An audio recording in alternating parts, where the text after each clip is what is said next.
But where the Mothers and Babes Summer Rest Home came in, that there was the odd family. That was during the time of the flu epidemic.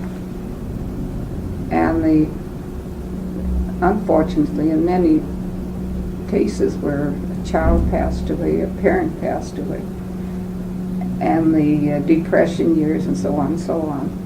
And the maternity aid used to send, they could afford perhaps 2 or 3 families away for a week or two up north to one of the farms. I just forget where they were located, up around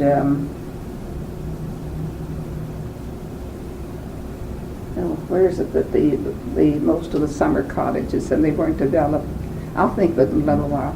However, after while the year the flu was raged, so that's when I suggested one of the meetings that there are so many families that perhaps we should try and collect some money and press upon. Of course, all this was done through the welfare fund, informing them, of course, through the permission of the welfare fund. This was the Federation of Jewish Federation Jewish, and that if they would permit us to run bridge parties or a show. I remember we had a show. What was the name of the theater on Temperance Street?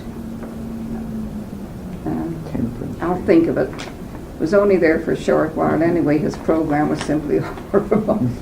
We made quite a few $100s on it. We used to run card parties at the King Edward Hotel, at Bingham's that were on Yonge Street, at Mr. and Mrs. Soren's home on, they used to live down Palmerston Avenue.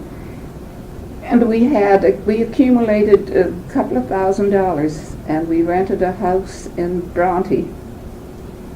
And it was quite a good location, quite interesting. It was, there was fishing, what do you call it, fishing. A pond?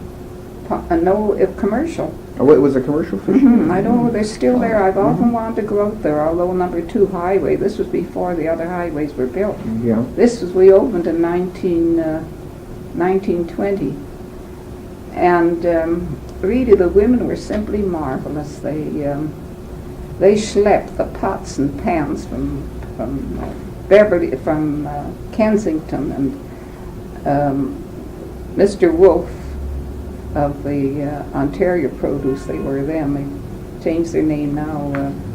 This is Ray's father. Yeah. Yeah. I think he's still living, the old gent, yeah.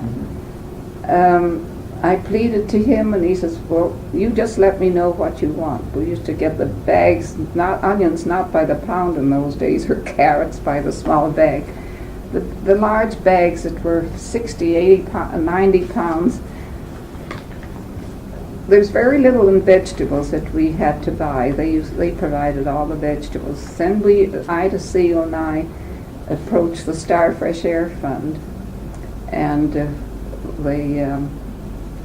they complimented us on our efforts, and we received a grant the first year, and all the years right through.